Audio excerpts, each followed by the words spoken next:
हम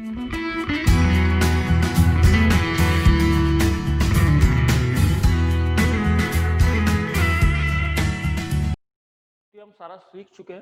अब हम देखते हैं कि इस टेक्सोनॉमी फॉर्म करने में कुछ दूसरे सपोर्ट की रिक्वायरमेंट होती है, मतलब एड्स की रिक्वायरमेंट होती है। तो let's talk about the taxonomical add. ये टेक्सोनॉमिकल एड क्या है, आप अपनी स्क्रीन पे देख पा रहे हैं। पहला पॉइंट लिखा है taxonomic studies of various species of plants, animals and other organism are useful in agriculture. इसके अलावा एग्रीकल्चर के साथ साथ forestry, industry and in general knowing our bioresources and their diversities. तो इन सभी जगह पर हमको इनकी रिक्वायरमेंट पड़ी है। This studies would require correct classification and identification of organism. लेकिन अब इस स्टडी के लिए जरूरी है कि हम इन ऑर्गेनिज्म को सही तरीके से क्लासिफाई कर सके, उनको सही तरीके से आइडेंटिफाई करें। तो classification, identification of organism. Identification of organism requires intensive laboratory and the field studies. The collection of actual specimens of the plant and animal species is essential and is the prime source of taxonomic studies. These are also fundamental of studies and essential for the training and systematics. Systematics हमने सीखा था classification में। अगर हम animals या plants यानी जो भी ऑर्गेनिज्म की हम बात कर रहे हैं उसके evolutionary relationship, not exactly evolutionary, सिर्फ इंटर रिलेशनशिप को हम यहाँ अटैक करने लगे तो वो सिस्टमैटिक्स कहलाता है। It is used for the classification of an organism and the information gathered is also stored along with the specimens. In some cases, the specimen is preserved for the future studies. नाम देने के साथ साथ उनका specimen भी हमको collect करना होता है। Biologists have established certain procedure and technique to store and preserve the information as well as the specimen. अगर लिविंग ऑर्गेनिज्म है उसमें स्पेशली एनिमल्स है तो उन एनिमल्स को हम कॉपी के अंदर दबाकर प्रेशर देकर, है ना, ऐसे स्टोर नहीं कर सकते। We read a specific jar which is filled with the formalin, जो कि एक स्पेशल सॉल्यूशन है। इसका केमिकल फॉर्मूला, उसको जनरल फॉर्म में हम फॉर्मल्डिहाइड कहते हैं। Formaldehyde is also known as in general formalin. Formaldehyde तो समझ में आ ही गया होगा ना, मिथनल। तो ये फॉर्मूला होता है, ये प्रिजर्व करता है। इसमें जो बॉडीज होती हैं वो खराब नहीं होती है। आपने मेडिकल कॉलेज में मॉर्ग के बारे में सुना होगा, जहाँ डेड बॉडीज को स्टोर किया जाता है। जो जनरली जो मेडिकल स्टूडेंट्स होते हैं जिसके ऊपर एग्जामिन करते हैं तो वो फॉर्मलिन ही होता है। मॉर्ग में फ्रीज करके भी बॉडीज को रखा जाता है जिनका पोस्टमार्टम करना हो, तो वहां फॉर्मलिन यूज नहीं करते, वहां पर कोल्ड टेम्परेचर यूज किया जाता है for a short term storage. लेकिन लॉन्ग टर्म स्टोरेज करने के लिए हमको फॉर्मलिन सॉल्यूशन की रिक्वायरमेंट होती है। वहीं प्लांट्स में कुछ जो लिक्विड जैसे जो जल्दी खराब हो सकते हैं, डिकम्पोज हो सकते हैं, उनको ऐसा फॉर्मलिन में डाल जा सकता है।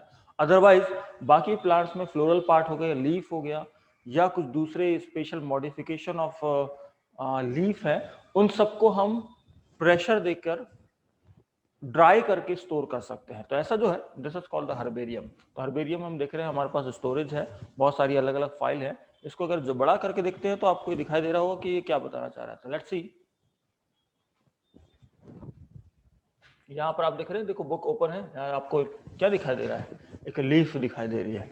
तो हम प्लांट्स को जब हम क्लासिफाई करते हैं, किसी सामने वाले को बताते हैं कि ये उसका पर्टिकुलर नेम है, तो उसकी कैरेक्टरिस्टिक्स और जो स्पेसिफिसिटी है कि क्या उसके अंदर फीचर होंगे वो समझ में नहीं आता है। लेकिन अगर उसको स्पेसिमन दिखाया जाए कि देखो लीफ इस तरीके की दिखती है या फ्लोरल पार्ट ऐसे दिखाई देते हैं, तो आसानी से समझने में हेल्प मिलती है।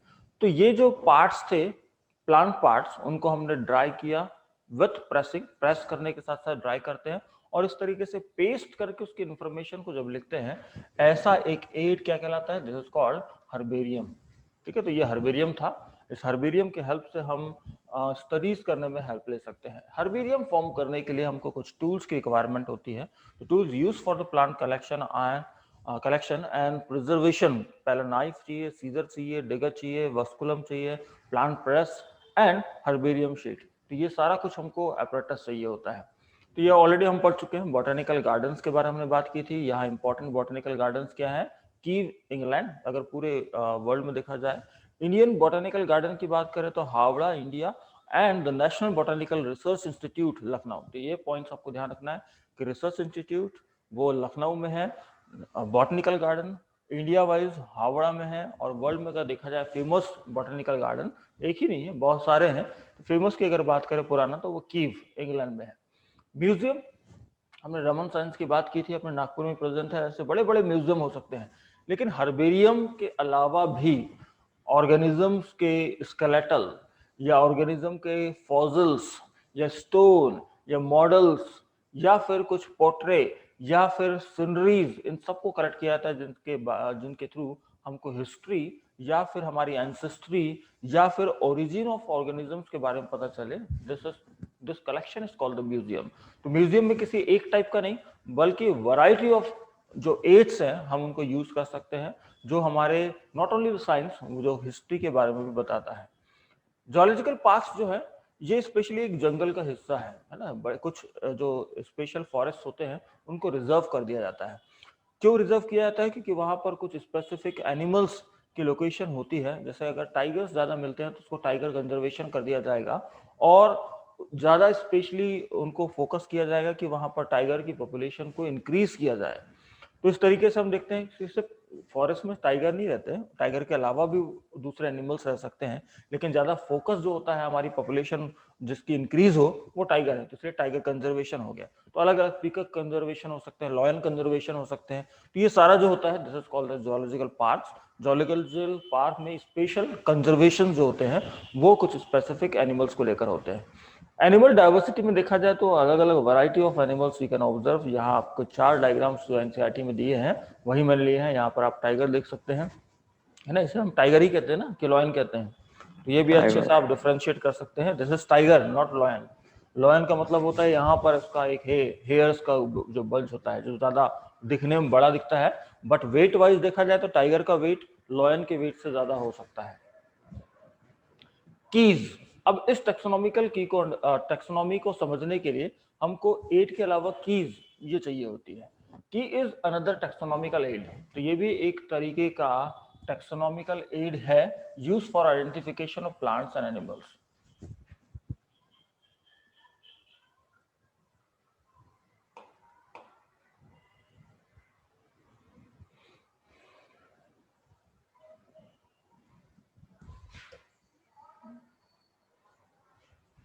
क्या हो गया, चला ही नहीं? अच्छा, कभी कभी होता है, कभी चलता है कभी नहीं चलता। हाइलाइटर अब आया। तो ये एक अलग दूसरा अनदर टेक्सोनॉमिकल एड है of plants and animals based on the similarities and dissimilarity. किसके ऊपर बेस्ड होता है? सिमिलैरिटी और डिसिमिलैरिटी के ऊपर। The keys are based on the contrasting characters generally in a pair called the couplet. तो couplet का मतलब क्या होता है? सिमिलैरिटी और दूसरा डिसिमिलैरिटी। दो हम बात करेंगे कि दो चीजों में क्या सिमिलैरिटी है और क्या डिसिमिलैरिटी है। तो सिमिलैरिटी डिसिमिलैरिटी का जो पेयर बनता है उसे कपलेट कहते हैं। It represent the choice made between two opposite option. जैसे अगर हम डॉग और ह्यूमंस की बात करें तो हम दोनों में पहले सिमिलैरिटी बताएंगे दोनों मैमल्स हैं। फिर डिसिमिलैरिटी बताएंगे कि उनकी जो ऑर्डर या जीनस है वो अलग अलग है। ठीक है, तो इस तरीके से हमने क्लास सेम बताया और जीनस या स्पीसीज अलग बताए।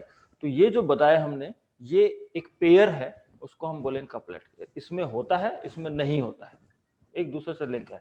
आप डिफरेंसेस लिखते हैं ना, तो डिफरेंसेस लिखते हैं तो क्या बताते हैं? अगर मैं आपको पूछूं कोई क्वेश्चन कि like what are the differences between the mobile and laptop, तो आप एक साइड मोबाइल और दूसरे साइड लैपटॉप लिखेंगे। फिर यहाँ लिखेंगे mobile is handy that can place in your hand. Laptop लिखेंगे this can place in your lap, इसलिए लैपटॉप लिखा था। तो ऐसे प्लेस को लेकर आपने यहां पर और वहां पर दोनों में सिमिलैरिटी डिसिमिलैरिटी बताई तो वो कपलेट कहलाएगा। It represent the choice made between two opposite options. This result in acceptance of only one and rejection of the other. यानी एक जगह पर हम हाँ बोलेंगे तो दूसरी जगह ना बोलेंगे, है ना। काउ हैज, काउ का आपने ऐसे लिखना तो सीखा होगा बचपन से। काउ हैज 4 legs, उसका ऑपोजिट क्या लिखेंगे? This animal has not 4 legs। देखो यहाँ पर लिखा अपन यस और वहां लिखा नो, तो ये जो कपल बना ये कपलेट कहलाता है यहाँ पर। तो इस तरीके से हम जनरली रिप्रेजेंटेशन करते हैं। Separate taxonomic keys are required for each taxonomical category such as family, genus, species. तो फैमिली के लिए हमको अलग एक की लिखनी होती है, जीनस के लिए अलग लिखनी होती है, स्पीसीज के लिए अलग लिखनी होती है। तो हर एक टैक्सोनॉमिकल जो कैटेगरीज हैं उनके लिए भी की डिसाइडेड है और उस हिसाब से हम यस और नो लिखते हैं। आइडेंटिफिकेशन पर्पस के लिए यूज किया जाता है। Keys are generally analytic in nature. तो इस पॉइंट को भी हम अंडरलाइन कर सकते हैं। एनालिटिक इन नेचर, एनालिसिस करें तो उस टाइम पर इनको यूज किया जाता है। Flora, manuals, monograph and catalogue are the some other means of regarding description.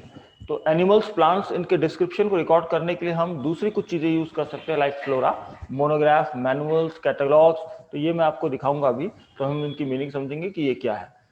This is also important, ये टीचिंग एड में कीज के फॉर्म में यूज किए जा सकते हैं, और you can say other than the keys we can use this tools also.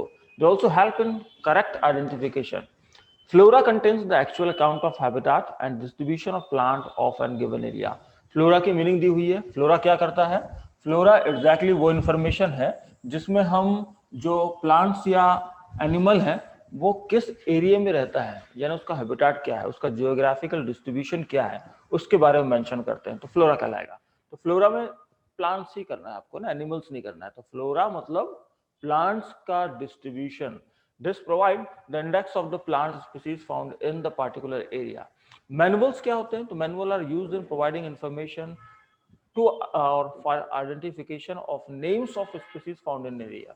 किसी स्पेसिफिक एरिया में जो कौन से एनिमल्स हैं उनके नाम के हिसाब से, उनके स्पीसीज के अकॉर्डिंग उनका एक ब्यौरा यानी एक रिकॉर्ड रहता है। जैसे हम टेलीफोन अगर किसी का ढूंढना चाहते हैं तो मुझे टेलीफोन नंबर चाहिए, मुझे टेलीफोन नंबर नहीं मालूम है ना, मुझे नाम मालूम है कि पर्टिकुलर नाम है ना, तो उस नाम का आगे मैं जो डिक्शनरी होगी या टेलीफोन डायरेक्टरी होगी उसमें ढूंढूंगा कि उस नाम के आगे क्या टेलीफोन नंबर लिखा हुआ है। तो वैसे यहाँ पे भी किसी स्पेसिफिक एरिया में कौन कौन सी स्पीसीज मिलती हैं उसकी इंफॉर्मेशन रहेगी। जबकि वहीं पर मोनोग्राफ जो होंगे contain information of any one taxon. Monograph में सिर्फ एक ही टैक्सॉन की इंफॉर्मेशन रहेगी, लाइक जीनस के बारे में लिखा रहेगा, या फिर सिर्फ जो स्पीसीज है उसकी इंफॉर्मेशन रहेगी, या फैमिलीज की इंफॉर्मेशन रहेगी, तो उसको मोनोग्राफ कहेंगे। मोनो मतलब एक, सिंगल, और एक ही इंफॉर्मेशन को मोनोग्राफ कहेंगे। अब ये इतना एनसीईआरटी में दिया हुआ था। अब एलैबोरेट करते हैं और कॉम्पिटिटिव पॉइंट से हम देखते हैं कि क्या वो डिफरेंट टाइप्स ऑफ कीज हो सकती है। तो keys can be dichotomous. Dichotomous का मतलब है 2 स्टेप्स, या फिर पॉलीटोमस। पॉलीटोमस का मतलब मल्टी स्टेप्स। डाइकोटोमस की देखते हैं पहले क्या होता है, ठीक है, समझ में आ रहा है। पहले हमने एनसीईआरटी के पॉइंट देख लिए कि एनसीईआरटी में क्या पॉइंट दिए थे, अब उसी को हम एक्सटेंड कर रहे हैं। हम देख रहे हैं कि कॉम्पिटिटिव पॉइंट ऑफ व्यू से और डिटेलिंग क्या है। तो कीज हमने सीख लिया, की का मतलब क्या होता है, कपलेट होते हैं। लेकिन ये कपलेट जो होते हैं इनको भी हम डिवाइड कर सकते हैं टाइप वाइज, डाइकोटोमस और दूसरा पॉलीटोमस। डाइकोटोमस का मतलब है कि 2 स्टेप्स में होंगे, पॉलीटोमस का मतलब है मल्टी स्टेप्स में होंगे। Dichotomous key, they are the most popular and have a series of paired contradictory statement couplet, एक yes और दूसरा no। तो जनरली ऐसा जब लिखते हैं तो इसको हम dichotomous contrasting couplet कहेंगे। One of the statement is selected and the other is rejected। एक में हम बोलेंगे कि yes this enzyme is present और दूसरे में बोलेंगे this enzyme is absent। तो जनरली इस तरीके से लिखा जाता है, and is the continue until the organism identified। There are further of 2 types, the indented or the yoked and the bracketed keys based on the arrangement of the couplet and direction leading to the selection of the statements। तो आगे और थोड़ा देखेंगे कि indented keys क्या होती हैं। Indented की क्या है? तो in this keys choice need to be made between 2 or more characteristics at each subdivision। The 2 leads of the couplet are placed at equal distance from the left margin। The 2 leads are labeled 1 or 1 dash और 1A और 1B। इस तरीके से हम लिख सकते हैं कि लेफ्ट मार्जिन से हम इक्वल डिस्टेंस पे दोनों को लिखना चालू करेंगे। एक को लिखेंगे 1 तो दूसरा भी 1 है, तो इसलिए दोनों में डिफरेंस कैसे करें, एक को लिख दिया 1 और दूसरे को 1 डैश लिख दिया, ठीक है, 1 डैश कह सकते हो, 1 प्राइम कह सकते हैं। तो इससे ये समझ में आ रहा है कि दोनों किसी एक ही सेंटेंस को लेकर बने हुए हैं। समझ में आया? जैसे मैं बोलूंगा कि amylase enzyme is present in saliva, दूसरा सेंटेंस भी अमाइलेज से रिलेटेड है, मैं लिखूंगा amylase enzyme is absent in stomach. Clear? तो दोनों एक ही पॉइंट को इंडिकेट कर रहे हैं, लेकिन एक जगह वो एक्सेप्ट किया जा रहा है और दूसरी जगह रिजेक्ट किया जा रहा है। तो पहले को लेबल करूंगा 1 और दूसरे को लेबल करूंगा 1 डैश, जिसको हम 1 प्राइम कह सकते हैं। या फिर दूसरा तरीका है कि पहले को लेबल करूं 1A तो दूसरे को लेबल करूं 1B। Following the first lead, another couplet appears intended and so on. For example, consider the following intended A. आगे हम देखेंगे कि कुछ intended की लिखी हुई है, जैसे plant either a tree or shrub. Plant या तो tree हो सकता है या shrub हो सकता है। 1A, तो 1B में क्या लिखा है? Plant herbaceous। ठीक है, अब देखो उसमें हम देख रहे हैं 1A के अंदर 2A leaf compound टिपियाना, 2B leave simple hibiscus. तो सामने टिपियाना या हिबिस्कस उसके एग्जांपल हैं। 2A बता रहा है लीफ कंपाउंड होती है, 2B बता रहा है लीफ सिंपल होती है। 1A और 1B वहां बता रहा है कि ट्री श्रब हो सकता है या ट्री हो सकता है, तो 1B में बता रहा है कि प्लांट हर्बेशियस नेचर का है। 3 में देखें 3A 3B, 3A लीफ के बारे में बता रहा है, लीफ नेट वेन्ड होती हैं सलाइवा के केस में, साल्विया के केस में, और 3B में लीफ पैरेलल होती हैं किकुयू ग्रास के केस में। तो इस तरीके से देखो ये मेन कपलेट हो गया, और उस कपलेट के अंदर ये जो यूज कर रहे हैं, यानी इसकी और फर्दर डिटेल या सब टॉपिक हम कह रहे हैं, तो इसको बोलेंगे इंटेंडेंट की। ठीक है, this 2A and 2B and 3A and 3B is what? Intendant key. The application of the intendant key are as follows. A, अब इनका क्या एप्लीकेशन है? The first couplet is at the head of key and the is least intendant. The correct lead from the two lead is selected. B, the next couplet is immediately below the chosen lead of the first couplet. ये left margin थे, हमने space देकर लिखा, तो दूसरा भी 2B हम इधर नहीं लिख सकते, उसको भी स्पेस देके 2A के जस्ट नीचे हम लिखेंगे, तो इस तरीके से उसको लिखा जाता है, तो वो वहां पर मेंशन किया गया है। सी देखें, this process continue until the species is identified. हम ये तब तक लिखते रहेंगे जब तक कि स्पीसीज को हम आइडेंटिफाई ना कर लें। And the last couplet determines the correct name of the unknown species. Last couplet जो होता है वो पर्टिकुलर इतना डिटेल्ड होता है कि स्पीसीज तक हम पहुंच जाए। तो लगातार जब ऐसा बोला जाएगा तो एक पॉइंट आएगा जहां पर हम स्पीसीज को एक्सप्लेन कर पाएंगे। तो दिस ऑल इज इंपॉर्टेंट। ये जो मैंने अंडरलाइन किए हैं ये क्या है? दिस इज इंटेंडेंट की, और ये मेन की कपलेट हो गई, जिसको हमने डाइकोटोमस कहा था। तो डाइकोटोमस में ये लिखा और उसके अंदर इंटेंडेंट की को हम एक्सप्लेन कर रहे हैं। एडवांटेजेस क्या है? Intended keys present a visual presentation of group and the species more alike can be easily identified as they would be grouped together. They are easier to track and step can be retracked, thus making them faster to use. Disadvantages क्या है? There is a lot of space wasted on the left margin due to indentation which amount to wastage of paper and hence these key require higher cost of for printing. तो ऐसा लिखने में क्या होगा? Disadvantage बहुत लंबा चौड़ा information बन जाएगा और काफी कुछ यहाँ पर लेफ्ट में जो स्पेस है वो छूटते जा रहा है, तो प्रिंटिंग कॉस्ट बढ़ जाएगी। अगर हर्बेरियम शीट बना रहे हो तो उसमें अगर कीज लिखेंगे तो हमको जगह कम पड़ेगी, बड़ा पेपर चाहिए, तो बड़ा पेपर चाहिए तो इस तरीके से जो शीट का साइज है वो बढ़ने लगेगा। तो कहीं ना कहीं ये स्पेस का वेस्टेज भी है, लेकिन काफी कुछ इंफॉर्मेशन भी हमको निकल आती है। तो आइडेंटिफाई करना इजी है। एडवांटेजेस, डिसएडवांटेजेस क्या है कि इसका लिखने का तरीका जो है उस कारण से ज्यादा स्पेस की रिक्वायरमेंट होती है। ब्रैकेटेड की इंटेंडेंट के बाद जो दूसरा कपलेट की में हम देख रहे हैं, दूसरा टाइप जो है ब्रैकेटेड की है। In this key choice are provided side by side, each lead is numbered or represented by the alphabet. Each of the couplet begins with the left margin or from the left margin, or in the some bracketed keys alternate ones are intended. For example, one can create a dichotomous bracketed key for the following list: lion, cow, mango, tree, table, bucket, mug, money plant. For example, the following format can be followed. तो जो bracketed की है उसमें देखो कैसे bracket use कर रहे हैं। Organism is living, go to 4, ठीक है, यहाँ लिखा 1 2 3 4 है ना। Organism is non living, go to 2, तो अब यहाँ देख रहे हैं कि हम 2 नंबर पे गए और वहां पर हम देख रहे हैं कि वो नॉन लिविंग है। Organism is made of plastic, go to 3। Organism is wooden, table. Organism is big, bucket. Organism is small, mug. Organism is a plant, go to 5. Organism is an animal, go to 6. Organism has a thick woody stem, mango tree. Organism is climber, monkey, money plant. Organism is a carnivore, lion. Organism is a herbivore, cow. तो इस तरीके से हमने bracket की का use किया। तो 1A 1B, 2A 2B, 3A 3B, 4A 4B, 5A 5B, 6A 6B।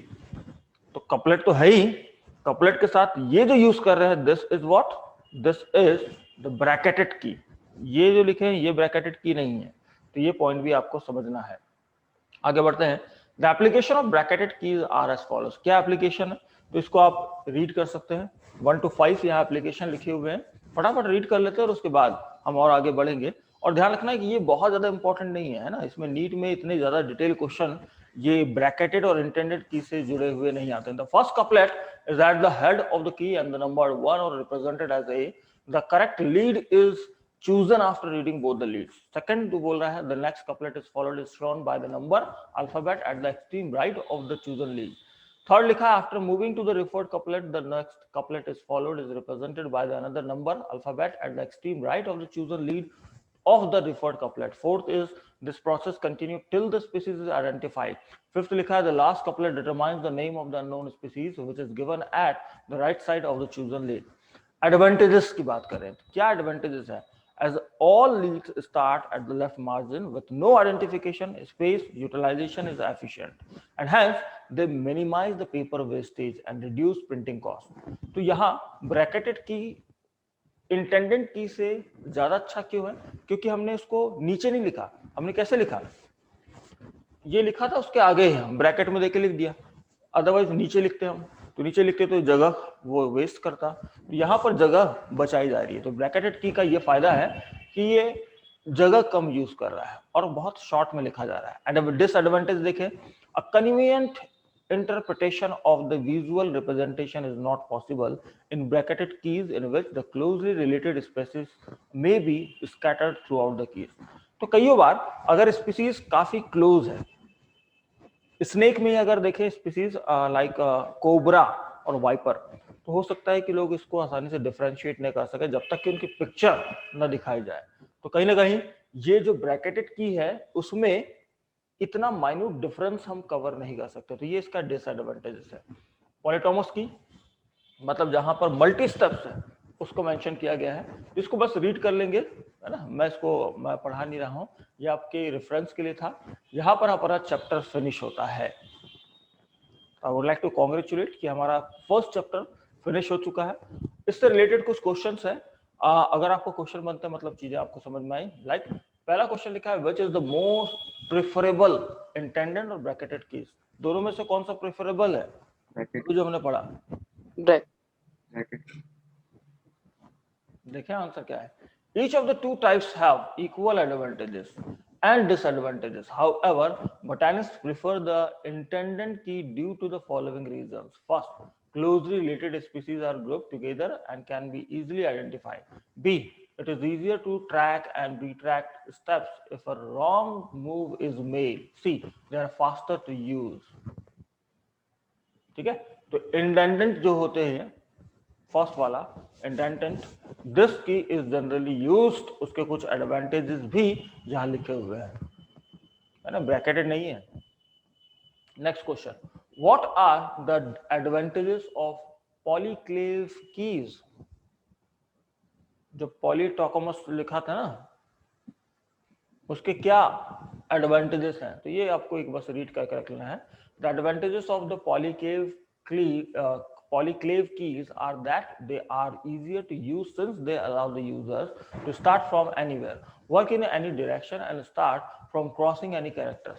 The characters are predefined and reliable. Also the polyclave key can be easily computerized.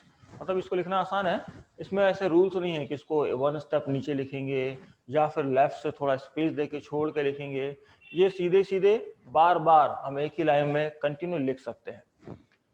चलिए कुछ सॉल्व करते हैं क्वेश्चंस। पहला क्वेश्चन लिखा हुआ है Which one of the following is not a correct statement? Herbarium, house dried, pressed and preserved plant specimen. B. Botanical gardens have collection of living plants for reference. C. A museum has collection of photographs of plants and animals. B. D. Key is taxonomic aid for identification of specimen. NEET 2013 में पूछा गया था, question आया था, ये NEET का question है. Solution क्या लिखा है? C. The museum has collection of photographs of plants and animals. उसका एक्सप्लेनेशन है कि museum have collection of preserve plants and animals specimen for study and reference. Specimen are preserve in the jars in preservative solution. क्या, कौन सा preservative solution use करते हैं? Formalin. ठीक है. फॉर्मलिन का दूसरा नाम क्या है? मिथनल. ठीक है, एल्डिहाइड है ना, तो मिथनल वो उसका नाम हुआ. और जनरली में उसको फॉर्मल्डिहाइड भी कहते हैं. तो फॉर्मल्डिहाइड भी नाम है, फॉर्मलिन नाम है, IUPAC मिथनल है. तो सी ऑप्शन इसका सही है. उसके बाद दूसरा क्वेश्चन देख रहे हैं. A. The group of related genera with still less number of similarities as compared to genus and species constitute division, family, order, class. मुझे 1 मिनट का टाइम दो.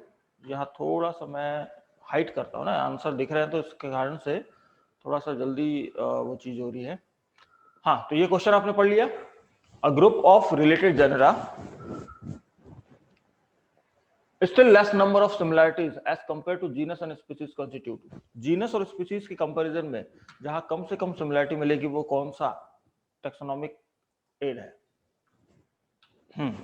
तो ये पहला क्वेश्चन था ना जो नीट में पूछा गया था. इसका अपन ने आंसर डिस्कस कर लिया था. आंसर क्या था इसका? सी. दूसरा क्वेश्चन अभी मैंने पूछा था कि group of related genera with still less number of similarities as compared to genus and species constitute. Division होगा, फैमिली होगा, ऑर्डर होगा, क्लास होगा? क्या लगता है? Family. Right answer is family. Species से बड़ा जीनस, जीनस से बड़ा फैमिली. तो हम देख रहे हैं कि नीचे से ऊपर जाने पर सिमिलरिटी जो है वो क्या हो रही है? रिड्यूस हो रही है. तो राइट आंसर इज फैमिली. देखें दूसरा, second question. Binomial system of nomenclature for plant is effective from. कौन से?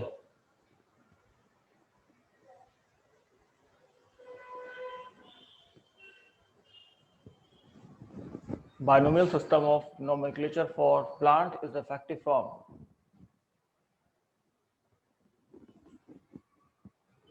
B option 15 1753.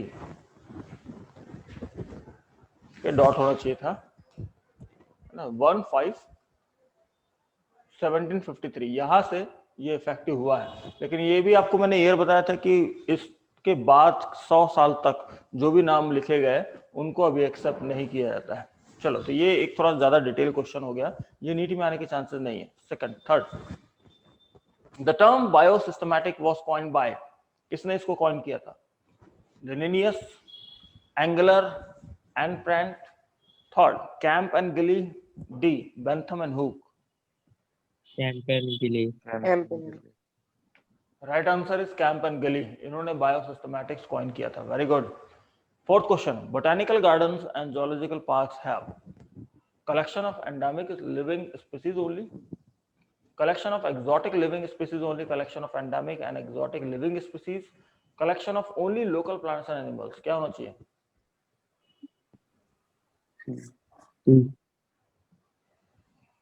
Exotic मतलब जो उस एरिया में नहीं मिलती, उनको वहां बॉटनिकल गार्डन या जूलॉजिकल पार्क्स में रखा जाता है. एंडेमिक मतलब जो उस एरिया में मिलती है. जैसे इंडिया के हैं तो इंडिया में जो गार्डन होगा, पार्क होंगे, तो वहां इंडिया की चीजें रखेंगे ना. एंडेमिक होना चाहिए. तो एंडेमिक एक्सोटिक दोनों होना चाहिए कि एंडेमिक होना चाहिए? Right answer is C. Endemic exotic दोनों को रखा जाएगा. इसीलिए वो क्या हो गया? बॉटनिकल गार्डन और जूलॉजिकल पार्क हो गया. सिर्फ एंडेमिक रखते तो सिर्फ फॉरेस्ट ही रहता. गार्डन और पार्क बोलने का मतलब क्या है फिर? इसलिए endemic as well as exotic. Clear? Next question. Genus represent A. An individual plant or animal. B. A collection of plants or animals. C. Group of closely related species of plant or animals. None of this. Genus. Genus के बारे में हमने पढ़ा है. तो genus क्या represent करता है? An individual plant या फिर animal को, ये होगा नहीं, ये तो स्पीसीज के लिए होना चाहिए था. A collection of plants or animals, group of closely related species of plants and animals. Yes, none of this. सही है ना. किंगडम को रिप्रेजेंट करता है, किंगडम प्लांटी और kingdom Animalia. First option species को रिप्रेजेंट करता है. सी क्या बोल रहा है कि क्लोजली रिलेटेड स्पीसीज को जोड़ दिया जाए तो जीनस बनेगा. तो third. Six, taxonomic key is one of the taxonomic identification and classification and animals preparation of C, both A and B, and D, none of this.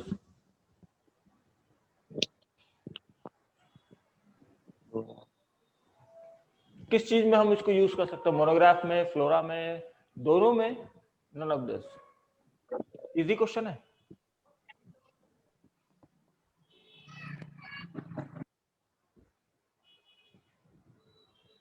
बताओ, जल्दी बताओ, बोलो. मैसेज नहीं करना है, बोलना है.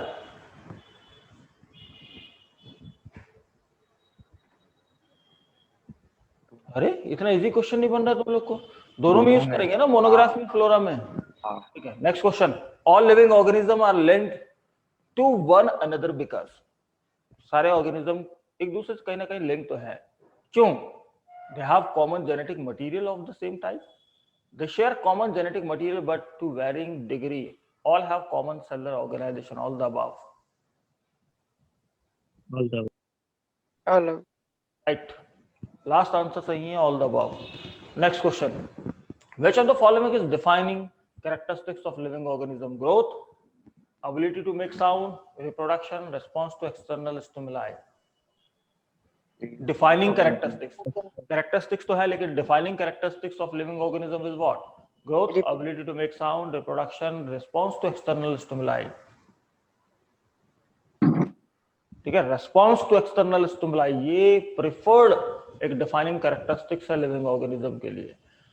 Microscopic aquatic organisms lacking locomotory ability and drifting with water current are. यानी पानी में जो लोकोमोशन कर सकते हैं, पानी में ड्रिफ्ट कर सकते हैं, ऐसे माइक्रोस्कोपिक एक्वाटिक ऑर्गेनिज्म प्लैंकटन कहलाते हैं, नेक्टन कहलाते हैं, प्लूस्टोन कहलाते हैं या सस्टोन कहलाते हैं? ए ऑप्शन इज आंसर, प्लैंकटन. ठीक है. क्या कहलाते हैं? प्लैंकटन. अगर प्लांट्स है तो बोलेंगे फाइटोप्लैंकटन, अगर एनिमल है तो बोलेंगे जू प्लैंकटन. ये वर्ड पढ़ा होगा आपने 9th क्लास में ना, फाइटोप्लैंक्टन्स एंड जू प्लैंक्टन. यानी माइक्रोस्कोपिक एक्वाटिक ऑर्गेनिज्म. अगर प्लांट है तो फाइटोप्लैंक्टन, एनिमल है तो zooplankton. 10th, taxonomic hierarchy refers to. बताओ, ऑप्शन पढ़ते जाओ और फिर बताओ कौन सा सबसे सही है.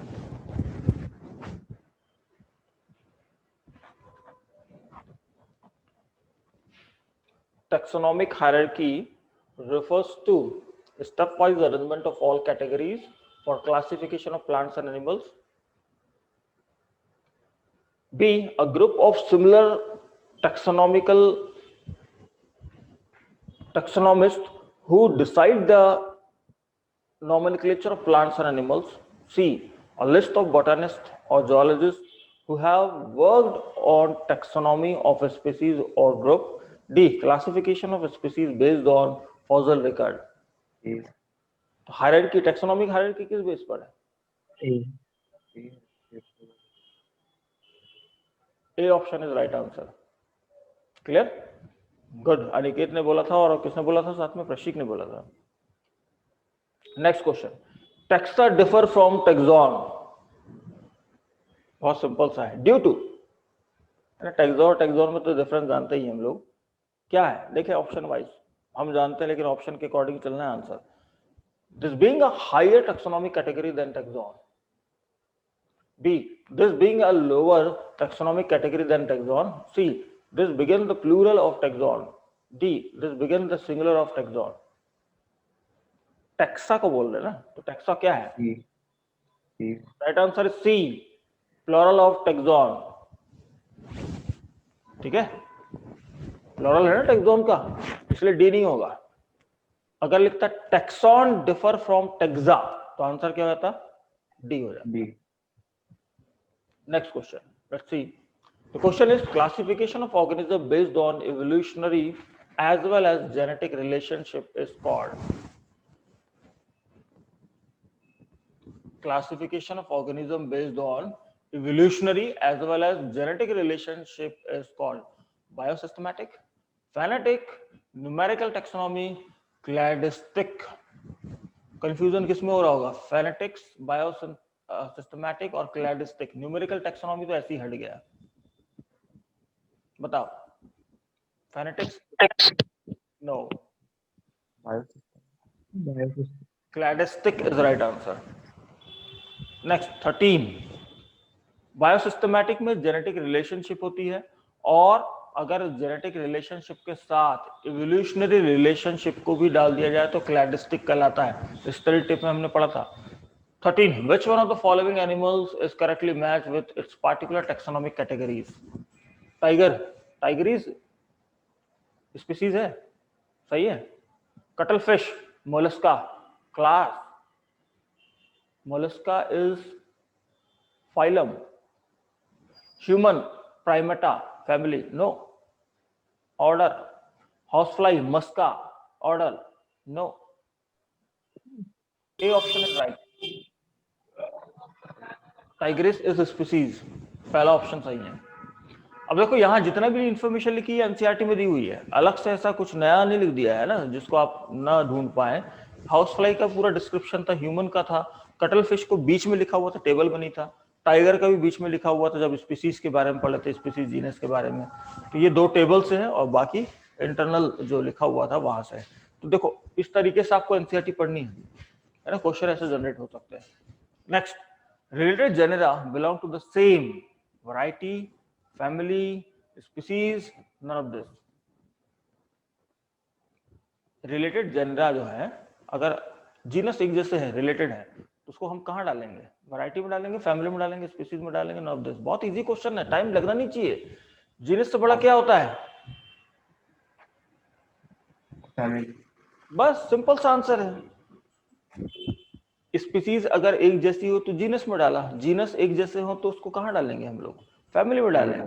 फैमिली एक जैसी हो तो क्या कहाँ डालेंगे? ऑर्डर में डालेंगे. ऑर्डर एक जैसा हो तो कहाँ डालेंगे? क्लास में. क्लास एक जैसा हो तो क्या डालेंगे? फाइलम. फाइलम एक जैसा हुआ तो क्या हो? किंगडम. तो यही तो हायरार्की है. Next question. Which one of the following aspects is an exclusive characteristics of living things?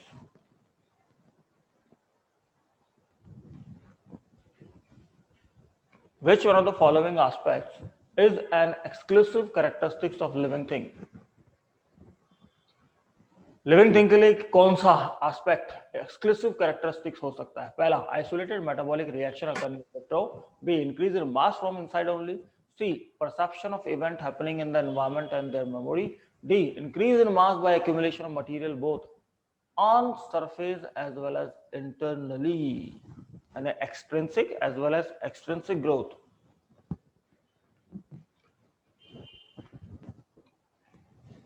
Perception of events happening in the environment, यानी external stimuli के लिए response देना और उसकी मेमोरी बनाना. तो हमने ये लिखा था कि सराउंडिंग में जो चेंजेस हैं उन स्टिमुलाई के लिए लिविंग ऑर्गेनिज्म रेस्पॉन्स दे सकते हैं. ये इसकी एक डिफाइनिंग या एक्सक्लूसिव कैरेक्टरिस्टिक्स है जो कि कहीं भी नहीं मिल सकती है. Growth, extrinsic growth can be observe in non living. Reproduction, which means the increase in population, that can be observe in the non living. जो हमने पेपर को फाड़ने वाली बात की थी वो. लोकोमोशन, वो भी नॉन लिविंग में हो सकती है. मेटाबॉलिज्म, वो भी नॉन लिविंग में हो सकती है, लाइक फ्यूल, इलेक्ट्रिसिटी यूज. तो कहीं ना कहीं एक्सेप्शन मिलेंगे, लेकिन ये जो कैरेक्टर है इसमें कहीं एक्सेप्शन नहीं मिलेगा. ये सिर्फ और सिर्फ एक्सक्लूसिव लिविंग ऑर्गेनिज्म के लिए है. Which taxonomic aid gives comprehensive account of complete compiled information of genus or family at a particular time?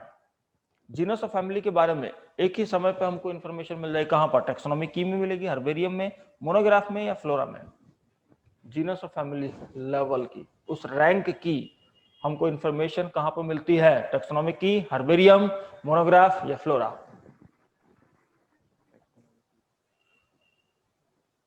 Taxonomy की. Right answer is monograph. एक तो टाइम ज्यादा लगा रहे तुम लोग और टाइम लगाने के साथ साथ गलत आंसर भी हो रहा है। अपन ने पूरा चैप्टर फिनिश किया, चैप्टर फिनिश करने के बाद क्वेश्चन आंसर देख रहे हैं। मैं आपको लगभग 30 क्वेश्चन दिखाऊंगा। 30 क्वेश्चन में आप खुद समझ जाना कि 30 में अगर आपका 25 करेक्ट नहीं है तो चैप्टर दोबारा पढ़ो, चीजों को याद करो, होल्ड करो। ऐसा तो है नहीं कि हमने कम पढ़ाया, हर चीज दी हुई है, इतने लंबे चौड़े उसमें इंफॉर्मेशन है, इतने ज्यादा है कि कभी कभी बोरिंग भी लगता है। लेकिन क्या हम सीख पा रहे हैं? क्या हम क्वेश्चन के आंसर सही दे पा रहे हैं? नहीं। कोशिश करो, एक बार में नहीं होता। 17 the botanical name of soybean is, ये मेमोरी बेस्ड है, इसको रटना पड़ेगा। राइट आंसर देखें, बी ग्लाइसिन मैक्स। इसको याद करने की जरूरत नहीं है। क्लियर? सोयाबीन जानते हैं ना क्यों फेमस है? बहुत ज्यादा प्रोटीन होता है इसमें।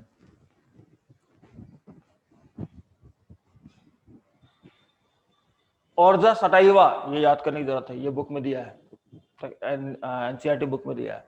ऑर्जा sativa is the binomial name of the rice plant. The sativa stand for, अच्छा यहाँ याद करने की जरूरत नहीं है। सटाइवा क्या मतलब है? स्पीसीज है, स्पेसिफिक नेम है, स्पेसिफिक एपिथेट है, या स्पेसिफिक नोमेनक्लेचर है? एक्सेप्शन था कुछ रैंक लेवल पे, हमने देखा था, है ना, ऑलवेज ये स्पीसीज नहीं होता है, ये भी ध्यान रखना है। अनियन का अपन ने पढ़ा था, स्पेसिफिक एपिथेट कहेंगे इसको, स्पीसीज नेम नहीं कहेंगे। ये स्पेसिफिक एपिथेट है क्योंकि सटाइवा यहां पर कौन सा लेवल है? फैमिली लेवल है, ठीक है, स्पीसीज नहीं है, इसलिए स्पेसिफिक एपिथेट सही आंसर है। रैंक पढ़ा था ना, कुछ जगह एक्सेप्शन है कि कुछ जगह स्पीसीज नहीं है, वहां पर फैमिली रैंक पे ही खत्म हो जाता है। लेकिन बाइनोमियल नोमेनक्लेचर में वो सेकंड वर्ड क्या है?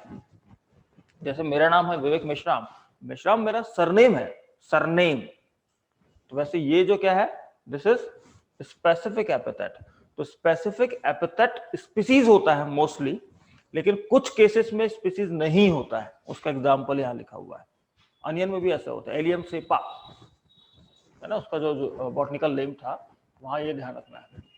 तो जहां एक्सेप्शन है वो एमसीक्यू बनेंगे, जहां एक्सेप्शन है। जैसे इस क्वेश्चन को देख के आप मोस्टली अधिकतर लोग क्या करेंगे, स्पीसीज नेम है ना, कंफर्म, और गलत हो जाएगा। 4 नंबर आने चाहिए थे, वो तो गए, 1 नंबर आपने रॉन्ग किया, 5 नंबर आपसे छीन लेंगे। इसीलिए थोड़ा आपको ध्यान देके चीजें करनी है। ऐसे क्वेश्चन आएंगे तो आप क्या बोलोगे, पेपर बड़ा इजी था, बन गया, लेकिन क्या आपके आंसर आए? तो यही जादू है ना, एमसीक्यू का जादू यही है कि ऑप्शन देखकर आपको कंफ्यूज किया जा सकता है। अगर ये ऑप्शन नहीं रहते तो किसी को बनता, किसी को नहीं बनता, लोग छूते नहीं। लेकिन यहाँ इजी है, आप इसको मार्क करोगे और गलत हो जाएगा। Which was the first national park established in India? Kanha, Jim Corbett, Kaziranga Gir? General knowledge का क्वेश्चन है। Right answer is Jim Corbett. This is famous for rhinoceros, मतलब जो गैंडे होते हैं उनके लिए फेमस है। कहां पर है मालूम है? Jim Corbett national park. General knowledge है। अच्छा हिंट दे रहा हूं मैं, इंडिया के नॉर्थ साइड में, नॉर्थ ईस्ट। चलो आगे बढ़ते हैं, ढूंढना। List of endangered species was release bye,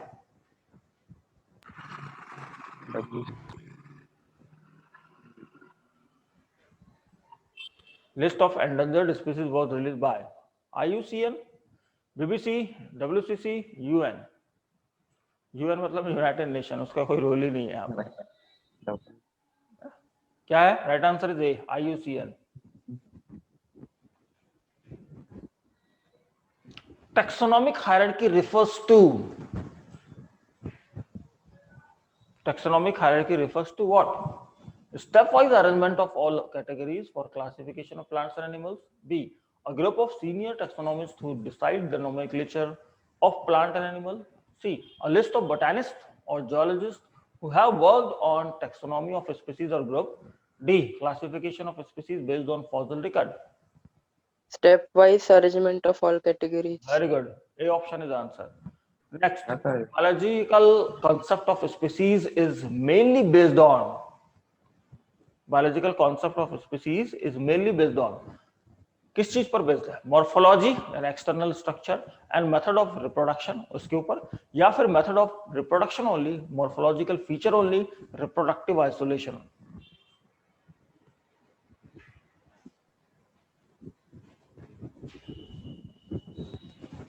D option is answer.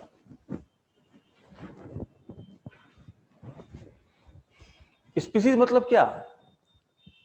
दो अलग अलग डिफरेंट स्पीसीज के बीच में रिप्रोडक्शन नहीं हो सकता. तो biological concept of species is what?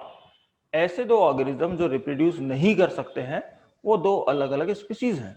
तो रिप्रोडक्टिव आइसोलेशन. क्लियर? समझ में आया ना? डॉग और फॉक्स दोनों अलग कैसे हुए? दिखने में तो काफी मिलते जुलते हैं. उनके बीच में रिप्रोडक्शन पॉसिबल नहीं है. रिप्रोडक्टिव आइसोलेशन होने के कारण हम उनको दो अलग अलग स्पीसीज कहेंगे. The suffix ODAE is used for. Suffix यानी पीछे लगने वाला ये टुकड़ा है, ये किसके लिए? ट्राइब के लिए, फैमिली के लिए, क्लास के लिए या सब फैमिली के लिए? फैमिली प्लांट में तो जनरली AC लगता है, तो क्या उससे रिलेटेड है? जैसे सोलिनेसी, फैबिएसी, यहां पर ODAE लिखा हुआ है, तो दिस इज रिलेटेड व्हाट? सब फैमिली में लगता है. तो ये एक स्पेशल है. ये थोड़ा कॉम्पिटिटिव पॉइंट ऑफ व्यू से है, एनसीईआरटी में नहीं लिखा है, लेकिन ध्यान रखना है, ये पूछा जा सकता है. Next question. In a scientific name, the name of author is printed in. Scientific name में name of author is printed in italic, bold, roman, capital letter? Italic.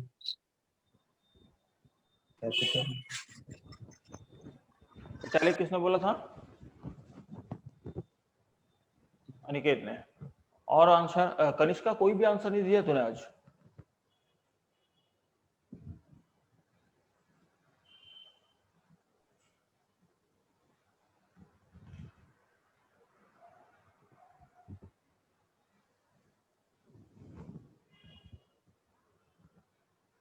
Mic on दिख रहा है लेकिन कुछ बोल नहीं रही है. कोई आवाज नहीं आ रही. माइक हिल भी रहा है but no voice is coming. चलो दूसरा. और कोई? प्रशीक क्या बोलता है, क्या आना चाहिए आंसर?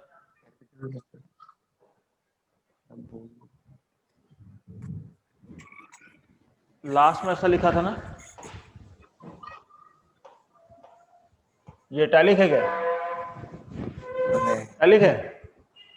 Bold. Bold.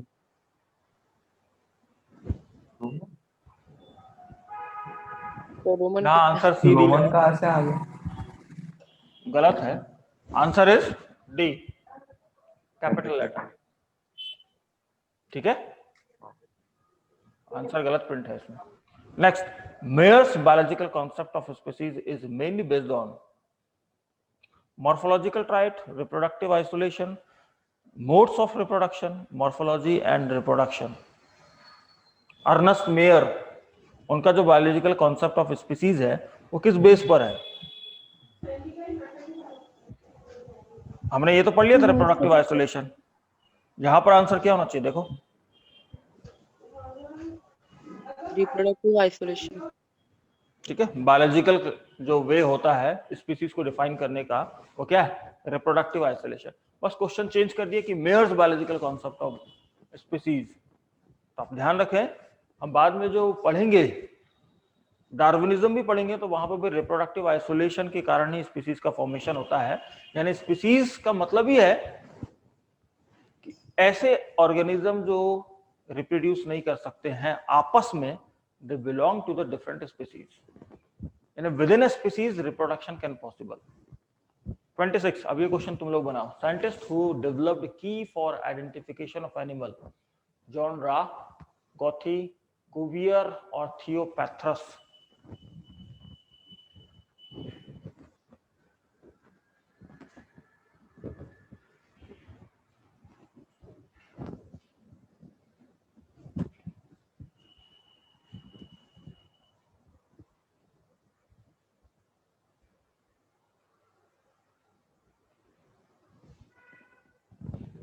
नहीं बना, जॉनरा Dream. का आंसर है।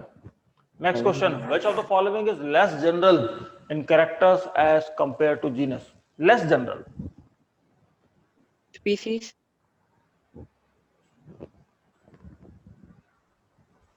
species. अनिकेत ने आंसर दिया और उसके पहले किसने दिया था? मैंने दिया था। आयुष। सही आंसर है, species is right answer. Very good. Place for keeping and studying dry plants is herbarium. हाँ, हर्बेरियम। ड्राई प्लांट, इसमें सभी के आंसर आने चाहिए थे। हर्बेरियम। हर्बेरियम सही लग रहा है? Good, very good. Right answer of 28 is herbarium, D. 29. Which of the following taxonomic ranks contain organisms most similar to one another? Class. Gene. Class.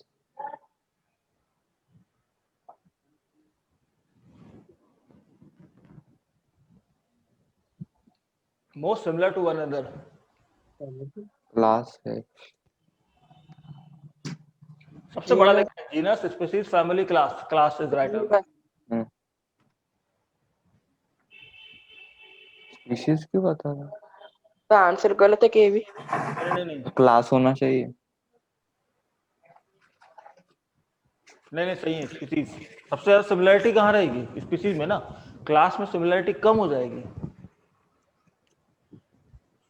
Human और ह्यूमन में सबसे ज्यादा सिमिलरिटी हुई ना, एक ही स्पीसीज को बिलोंग करेंगे।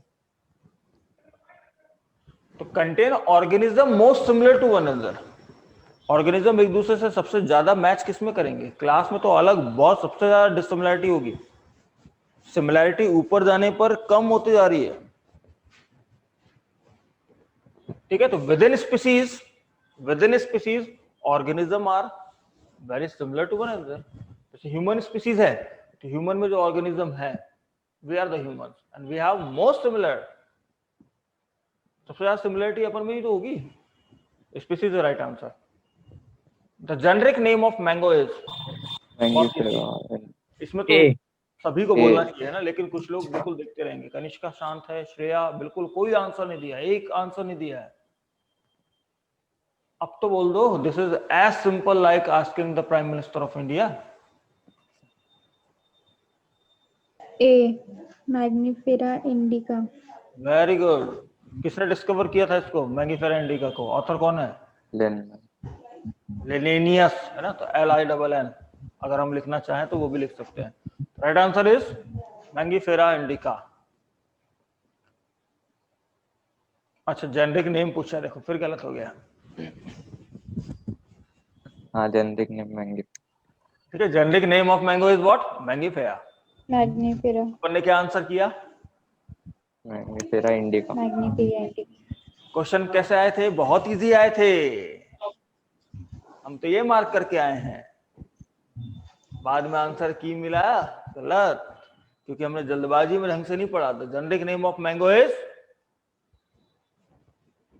ऐसे धोखा दिया जाएगा। आप बोलोगे सर हम मेहनत कर रहे हैं, हमको बनता भी है, आंसर गलत हो जाते हैं, नंबर क्यों नहीं आते?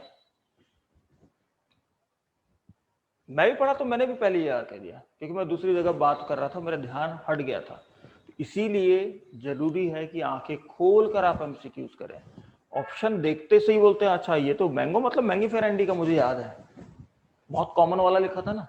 तो उस कॉमन के चक्कर में कि हमको याद है, हमने आंसर कर दिया, लेकिन पढ़ा नहीं कि पूछ क्या रहा है। तो ये अप्रोच आपको दिखाना है। इसका एक ही तरीका है, प्रैक्टिस ज्यादा से ज्यादा करें। जितनी प्रैक्टिस करेंगे उतना ये जो ऐसे जो ट्रिक्स हैं, ट्रिक्स क्या होती हैं ये आपको पता चलेगा। ठीक है, क्वेश्चन इतने ही थे मेरे पास, अब खाली है। अच्छा मुझे बताओ कि अगर 30 क्वेश्चन में दोबारा 30 पूछूं आपको, कितने लोग पूरे 100% आंसर दे पाओगे? पूरे आंसर की में एक ही आंसर की गलत थी, वो लेनिनियस वाली 24 नंबर क्वेश्चन था, है ना। तो वो बस वो रॉन्ग था, बाकी तो सारे सही थे, उसमें किसी को डाउट तो है नहीं। तो अगर ये पूछा जाए आपसे 30 क्वेश्चन मैं दूं, कितना टाइम लगेगा और कितने % एक्यूरेसी आएगी? 30 क्वेश्चन 30 मिनट से कम कितना? 25 मिनट वाले हाथ दिखाएं जो 25 मिनट में सॉल्व कर सकते हैं पूरा। Rashiq, very good. और कोई कॉन्फिडेंट नहीं लग रहा, किसी का हाथ ऊपर नहीं है। अनिकेत, अच्छा ठीक है, 2 लोग हैं। इससे भी कम टाइम 20 मिनट में पूरा 30 क्वेश्चन सॉल्व कर सके जो।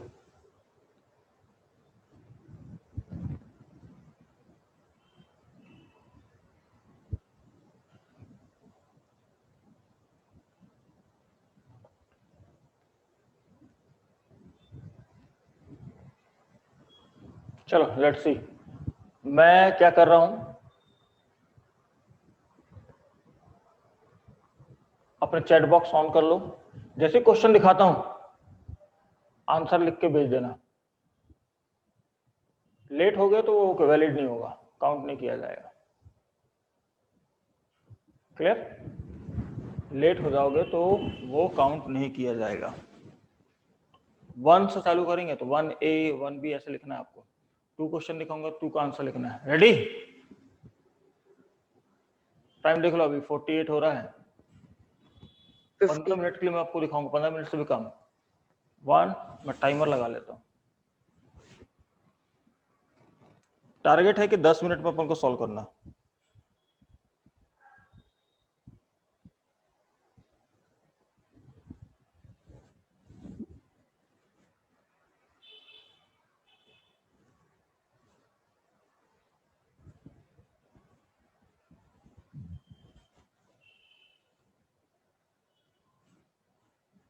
चालू।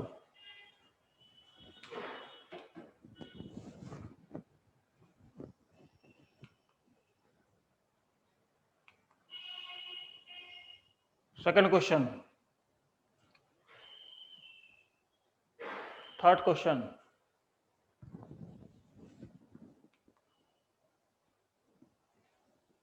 फोर्थ क्वेश्चन,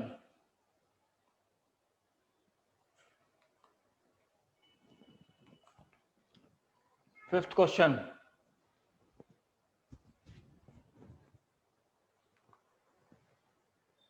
कोई नहीं कर पाया। Sixth question,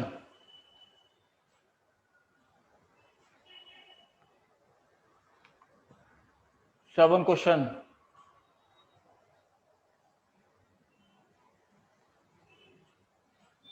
seven, 8 question,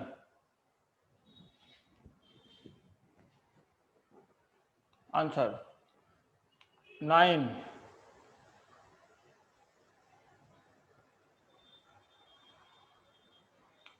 answer 10,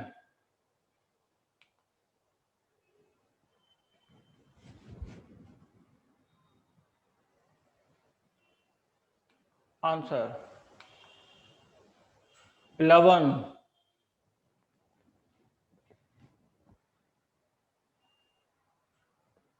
answer 12,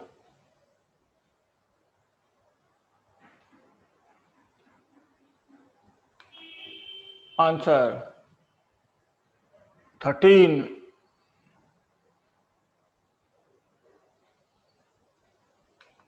answer 14,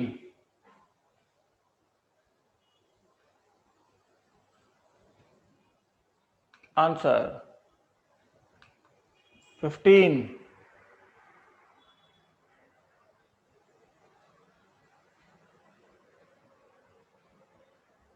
answer 16,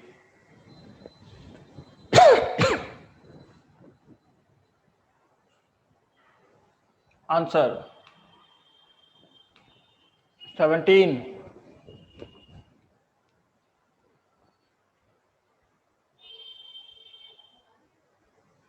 answer 18,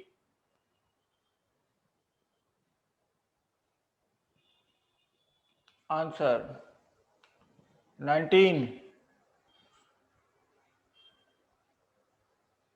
sir 2 ही ऑप्शन है। हाँ ये आ गया, वो तो पहले ही ऑप्शन में आंसर था। Next 20, very good. 21, very good. 22,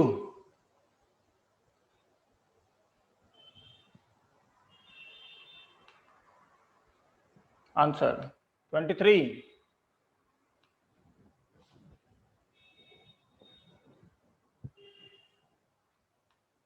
answer. 24,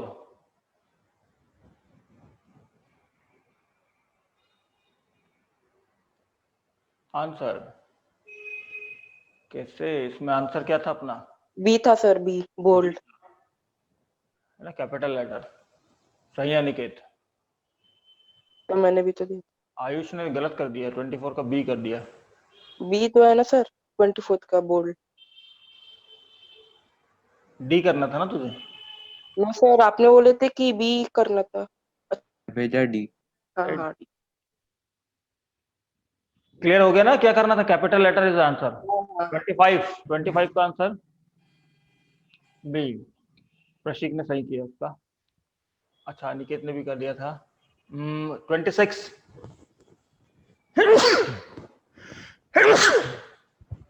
good answer A. ठीक है, प्रशीक, आयुष, अनिकेत चूक गया इसमें। 27, जल्दी, इजी है। गुड। प्रशीक, अनिकेत दोनों के आंसर अलग अलग। प्रशीक कैसे? अच्छा सॉरी सॉरी, गलत हो गया। 28, place for keeping the study for dry plant is 28. Good. Answer is D. सही है प्रशीक, आयुष भी सही है, अनिकेत भी सही है। 29, देखो इजी फिर से, अभी अपने थोड़ी देर पहले डिस्कशन किया था।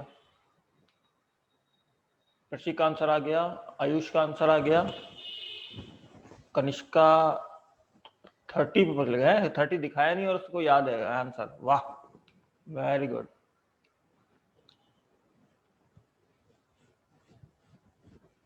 गुड। अब देखो टाइम कितना हुआ, लगभग 5 मिनट 40 सेकंड। तो किया, मतलब करने की कोशिश करो, प्रेशर दो ना तो सब हो जाता है।